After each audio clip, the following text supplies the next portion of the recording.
Hey guys, I'm Becky from Book Bite Reviews and welcome to another video.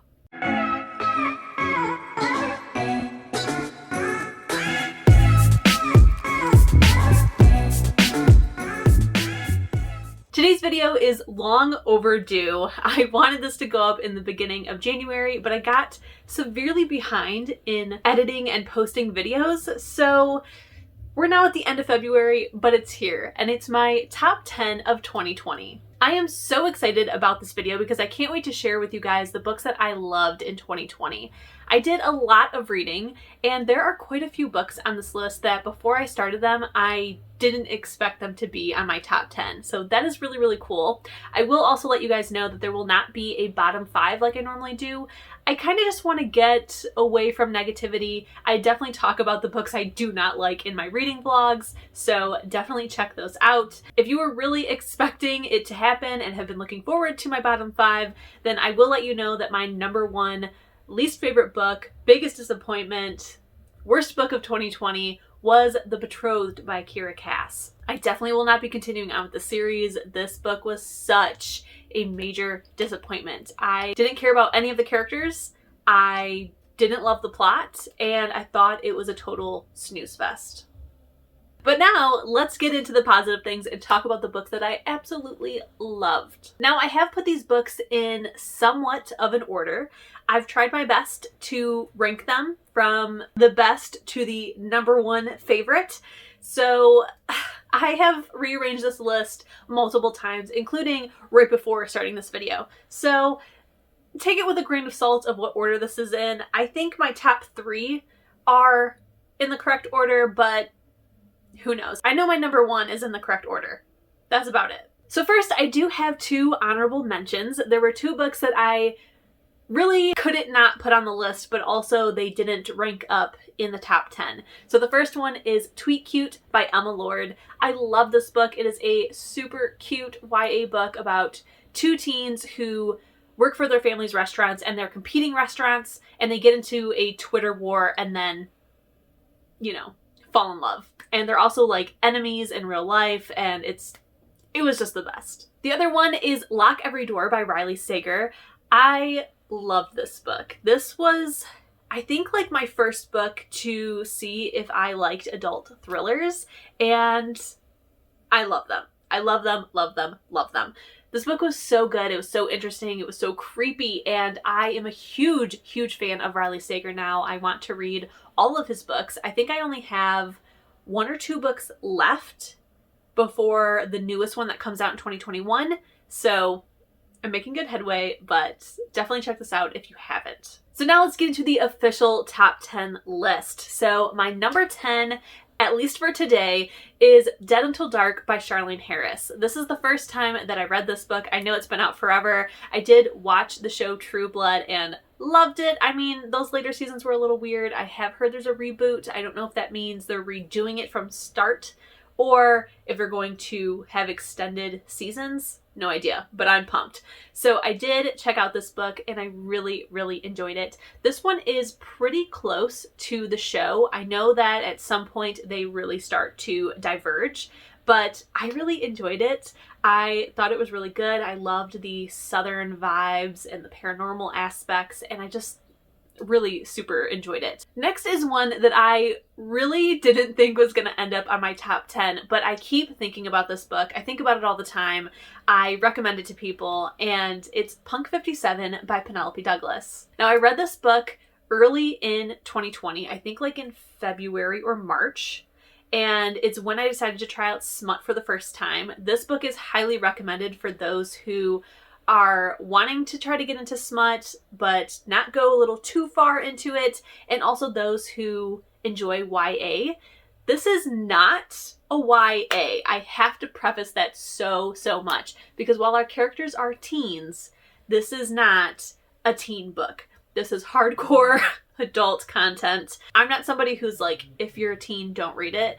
If you want to check it out, I do not believe in censorship, so if it sounds good, check it out. But this is definitely a very dark romance. There is that like bullying romance trope, which I'm not a huge fan of, but I think it worked in this book because we are getting both points of view of our female and male characters, and both of them talk about being very consensual, even though there are times where it's like kind of violent. They're both consenting to this and enjoy it, and whenever one doesn't, it stops. While it does go pretty out there for me, as somebody who doesn't read a lot of smut, I was very like, oh my god.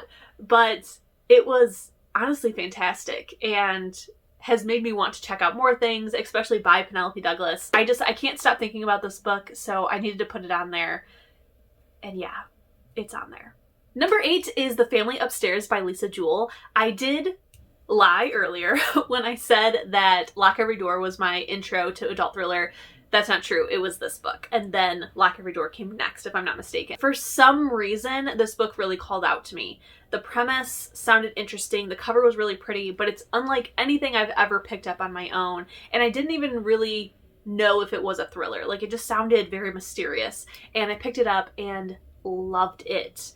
Lisa Jewell is now someone else like Riley Sager that I want to read everything. Now, Lisa Jewell is somebody who does 2 genres. She does more of like a romance contemporary, and then she also does adult thrillers. And the thrillers is where I'm at. Number 7 is Orange by Ichigo Takano. This was my first manga, and I absolutely loved it. I still have not read volume 2, but it'll happen. This is a book that I have seen many people read and enjoy, and it's also very, very publicized as a really good intro to manga. So I decided to pick it up even though it is a pretty thick boy. This is a book that deals with darker themes, so there is a trigger warning for suicide as well as the threat or I guess foreshadowing of another suicide. So it is very sad, but it also has very lighthearted moments. I think the author did a really great job with balancing both of them. It was very complex and interesting, and I just loved it.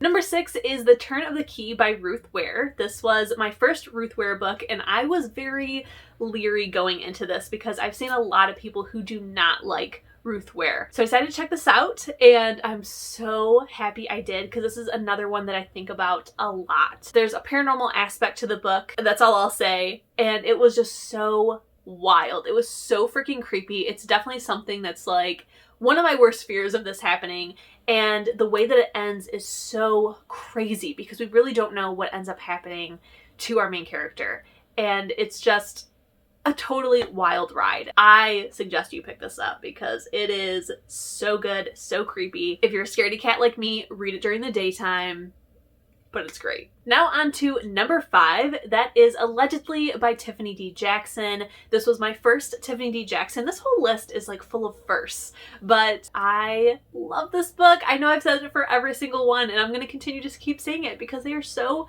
good. What I loved about this book is that it totally has a twist ending that I didn't see coming, and it is so involved. We have a lot of different things that are happening. The main plot of this book is that we have a teen girl who, when she was young, which I think she was only like maybe 6 or 7 if I'm not mistaken, her and her mother were babysitting someone's child, and the child ended up dying, and she took the blame. And now she is, I think, 16 or 17. She's in a group home now, and she's now pregnant. And because of her circumstances, she won't be able to keep the baby. She decides that she's going to tell the truth of what happened that night in order to keep her child. So this book, we get her point of view. We also have articles that people have written about the story when it happened. We have stuff from her psychologist on like their reports of what they think about her. So we have like all these different layers that add up, and then there's just this wild ending that I was so thrown off guard by, and I kind of hope that there's going to be a sequel, but at the same time I hope there isn't, because I really enjoyed the ending for what it was. Number 4 should come as no surprise to you, and it is Ruthless Gods by Emily A. Duncan. This is the second book in the Holy Monster, I can never think of what this trilogy is called, but it's book 2. First one is Wicked Saints, which was my number 1 book of 2019. So there's no surprise that this book is on the list as well as near the top. This was so good. It definitely had the same vibes as the first book, and I felt like the pacing was pretty much the same. I loved every second of it. I'm really happy that it didn't have a book 2 slump. It was very enjoyable, and I really have no freaking idea what's going to happen in book 3. I don't know how the series is going to wrap up, and I'm so excited about it though. So now we're on to my top 3, which is 2 and 3 keep getting switched around, but number 1 is for sure the number 1. So for today, number 3 is A Court of Mist and Fury by Sarah J. Maas. Yes, this beautiful baby right here behind me. I loved this book, you guys. So in 2020, I decided to finally finish the rest of A Court of Thorns and Roses. I reread book 1 and then read book 2, 3, and 3.5 for the very first time. And wow, you guys were not kidding when it came to book 2. Like, book number 1 definitely feels like it could be a YA, not necessarily a new adult like how the series was supposed to come out as, but book 2 and on is definitely not a teen book. It is definitely new adult / adult with the content. And the sex scenes that are in this book are ridiculous. They're some of my absolute favorite sex scenes, and wow, that's all I've got to say. I did end up doing spoiler-filled reading vlogs for each of the books, so if you are interested in seeing all of my thoughts on this book, definitely go ahead and check it out. My number 2 is The Southern Book Club's Guide to Slaying Vampires by Grady Hendricks. This book was such a surprise to me, especially with how high it ended up being on my top 10. I honestly expected to maybe enjoy this book, but I honestly bought it on a whim. I couldn't stop listening to this book. The audiobook, by the way, is fantastic. The hardcover edition, which I don't think you can see it on camera, but it's right here somewhere. Oh wait, no, it's right behind me. Just kidding, it's right here. The hardcover is absolutely beautiful. Let me just go ahead and show you what I mean. When you open it up, which this is probably something I'm just a nerd and like it, but it does have a stamp from the library that would be in this town. So it's as if you got this from the library, and I love that added touch. But I think what I really loved about this book is that it's so complex. It touches on a whole lot of things that not only are happening with the plot, but what's happening in this town and culturally wise, especially during the time. So it touches on how women were gaslighted by their husbands, how women weren't allowed to do things, how women aren't believed by men and people of authority. It also touches on race a little bit, and how if somebody from a certain race, something happens to them, that you can kind of just out of sight, out of mind it. It touches on a whole lot without being super obvious, and without it seeming like the author is reaching for it. It feels very, very authentic and true, and I just absolutely loved it. I will warn you that towards the end, it gets extremely gory. There were times where I had to stop the audiobook and take a breather because it was just very, very extreme. And now my number 1 book of 2020. This shouldn't be a surprise to you if you've been watching me for all of 2020, because as soon as I finished it, I called it. I said that this was going to be my favorite book of the year, and it was. And that is the first book in the Crescent City series, House of Earth and Blood by Sarah J. Maas. Right here, this beautiful baby. Oh my god, you guys, this book was so intense. I definitely expected to enjoy it, because I have liked Sarah J. Maas's books before. I read this before I even reread A Court of Thorns and Roses, so I didn't even really go in expecting it to be amazing. Yes, it was 800, realistically 1,000 pages long. Yeah, it does take a minute in the beginning to really get into it. It's a little bit boring to some. I loved it, but some have called it boring and slow in the beginning. But overall, it's an amazing, wild ride. I was really nervous because it is an adult,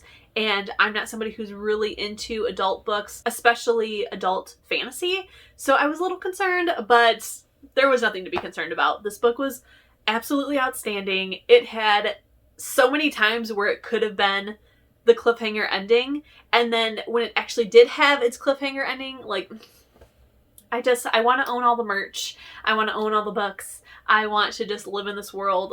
It's so so good. But alright guys, those are my top 10 plus 2 honorable mentions of 2020. I hope that you guys enjoyed it. Please be sure to leave a comment down below telling me what book you loved and if you've read any of these books and if they are the same thoughts as mine or differing. Don't forget, if you enjoyed this video, to also give it a thumbs up. Keep reading, stay safe, and I'll see you in my next one.